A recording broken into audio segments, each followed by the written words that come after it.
Sejam bem-vindos ao Pode Crer na Bíblia. Hoje a gente vai mergulhar no manual da Igreja Adventista do Sétimo Dia. Você já parou para pensar? Por que a igreja precisa de um manual? É uma pergunta interessante. Às vezes a gente nem pensa sobre isso, né? Pois é.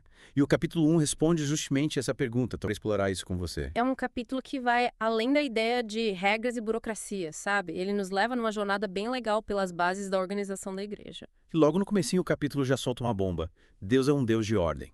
Me chamou a atenção isso. Verdade. Uma afirmação poderosa, né? Que já mostra a importância da ordem na igreja. A gente vê essa ordem na criação, em como Deus organizou o universo, e também na redenção, no plano de salvação. Exatamente. E essa ênfase na ordem divina logo de cara já dá uma pista de que a organização da igreja não é só uma questão de preferência ou de, sei lá, eficiência humana, é algo muito mais profundo. É tipo enraizado na natureza de Deus. Isso. E o manual, como um guia inspirado por Deus, busca refletir essa ordem na estrutura e no funcionamento da igreja. Falando em manual, fiquei curiosa com a estrutura dele. Duas partes, né? O conteúdo universal e as notas com exemplos e orientações. Bem interessante isso. Garante que os princípios básicos da igreja sejam preservados, mas com flexibilidade. Ah, entendi.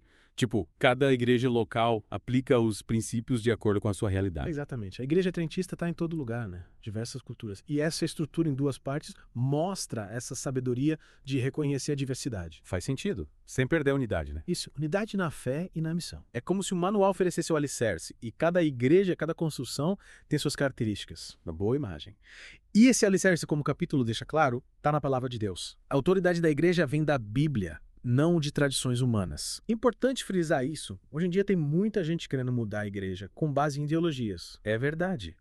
Mas o capítulo nos lembra que a igreja precisa se manter firme nos seus princípios. Buscar na Bíblia orientação para tudo. E essa fidelidade à palavra se reflete em tudo na igreja, né? Sim. Desde a liderança até como a gente lida com conflitos, como a gente celebra a fé. O capítulo nos convida a pensar em como cada detalhe deve ter essa busca pela ordem divina. Essa harmonia que glorifica Deus e edifica a comunidade. Essa harmonia é fundamental, né? E, por falar em harmonia, o capítulo mostra que a busca por ordem e organização na igreja não é algo novo, não. É tipo uma tradição. É uma tradição, mas que tem raízes profundas na história do povo de Deus. Lá no Antigo Testamento, por exemplo. Ah, entendi.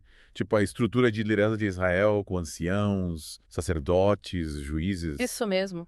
A ordem já estava presente ali. Mostrando que não é invenção humana, né? É um princípio divino presente desde os tempos bíblicos.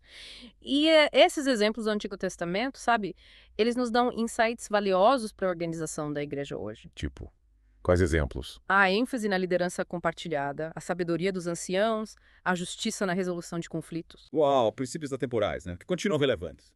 Me faz pensar em como a história da igreja é rica em modelos de organização, né? A igreja primitiva, por exemplo. Verdade. Os apóstolos também estabeleceram uma estrutura ali com os diáconos cuidando das necessidades dos membros. E essa estrutura, descrita no Novo Testamento, também é inspiradora, né? Comunhão, cuidado mútuo, proclamação do evangelho. É a organização servindo para fortalecer a unidade e impulsionar a missão.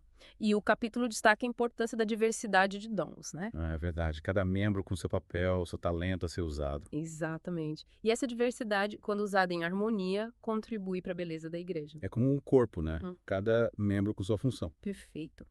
E falando em liderança, o capítulo deixa claro que a autoridade na igreja não se baseia em poder, sabe? Mas na palavra de Deus. Isso. É. E na orientação do Espírito Santo. Que bom. Porque hoje em dia a liderança é muito associada a poder e controle. Pois é, mas na igreja é diferente. A liderança é um chamado ao serviço, à humildade. Os líderes guiando com sabedoria, amor e integridade. E o capítulo também fala da responsabilidade deles, né? Sim, de serem exemplos de fé, de conduta ética, mas essa responsabilidade se estende a todos os membros. Cada um assumindo seu papel na comunidade. Yeah. E para a igreja funcionar bem, o capítulo enfatiza a unidade. Sem dúvida. Afinal, como podemos ser testemunhas do amor de Deus se estivermos divididos? Impossível, né? A unidade é essencial para a missão. Hum. E o capítulo alerta para os perigos da desunião, né? Disputas, conflitos, falta de perdão. Não. Para alcançar essa unidade, precisamos buscar o que nos une. A fé em Jesus, o amor a Deus, o serviço ao próximo. E aí sim a gente constrói uma comunidade forte. Uma comunidade capaz de superar as diferenças, né? E por falar em superar diferenças, o capítulo aborda a disciplina eclesiástica. Disciplina. Mas a gente já não falou sobre isso. Sim, mas é importante entender que a disciplina na Bíblia não é punição, é amor e restauração. Ah, entendi.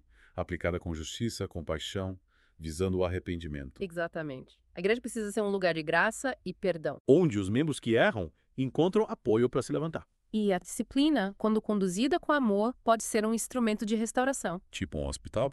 Isso. Cuidado e tratamento para recuperar a saúde. E essa ênfase na restauração reflete o coração de Deus, né? Que busca nosso bem e quer que a gente viva em comunhão. E para fortalecer essa comunhão, o capítulo termina falando da importância do relacionamento pessoal com Deus. E essa busca por um relacionamento com Deus, né, ela impacta a igreja como um todo. Afinal, a igreja é formada por indivíduos. E tipo, a saúde espiritual de cada um contribui para a saúde do corpo, né? Exatamente. É como um jardim. Se cada planta for bem cuidada, o jardim floresce. Se a gente negligencia nosso relacionamento com Deus, a igreja inteira sente, né? Com certeza. Mas quando cada membro busca crescer na fé, a igreja se torna um farol, sabe? Irradiando a luz do evangelho. E aí o capítulo fala da relação entre ordem e crescimento da igreja. Interessante isso, né? Muitas vezes a gente pensa na organização como algo interno. Só para a igreja funcionar direitinho. Mas a ordem também impacta o alcance missionário da igreja. A capacidade de crescer, de alcançar novas pessoas. É como uma orquestra, né? Se cada um toca seu instrumento sem seguir a partitura. E uma bagunça, né? Exatamente. Mas quando todos seguem o maestro, a música fica linda. Boa analogia. A ordem na igreja é tipo um maestro, né? Garantindo que cada um toque sua parte em harmonia. E essa harmonia impacta o crescimento da igreja. O capítulo também fala da importância da organização para a formação de novos líderes. Verdade. Uma igreja estruturada, com mentoria, discipulado, consegue preparar novos líderes. É como a árvore que dá frutos, né? E as sementes geram novas árvores, que dão mais frutos. A organização permite que a igreja se multiplique. Gerando novos líderes e novas comunidades. A organização também facilita a comunicação na igreja, né? Sim, entre os diferentes níveis, desde a igreja local até a conferência geral. Garantindo que a igreja haja de forma unificada, né? Isso é essencial hoje em dia num mundo tão complexo. A igreja precisa estar unida, organizada e focada na missão. E o capítulo também alerta sobre os perigos da desordem, né? Sim, uma igreja desorganizada fica vulnerável a conflitos, desvios doutrinários. Perde o foco da missão. É como um navio à deriva, né? Sem rumo. A ordem é o mapa e a bússola, guiando a igreja nos desafios. E, por fim, o capítulo lembra que a organização da igreja não é só um assunto interno. É verdade. Ela impacta a visão que o mundo tem da igreja. Uma igreja organizada transmite confiança, credibilidade. Fortalece o testemunho. É como uma vitrine bem organizada, né? Atrai atenção e convida a entrar. A ordem mostra que levamos a sério a nossa fé. Que jornada incrível por esse capítulo, né? Uma reflexão profunda sobre a importância da ordem na igreja. Que a gente busque essa excelência na organização das nossas igrejas locais, né? Para que o reino de Deus cresça cada vez mais. E você continue essa imersão. Leia o capítulo 1 e veja como esses princípios se aplicam à sua vida e à sua igreja. Que Deus nos abençoe nessa jornada. Até a próxima!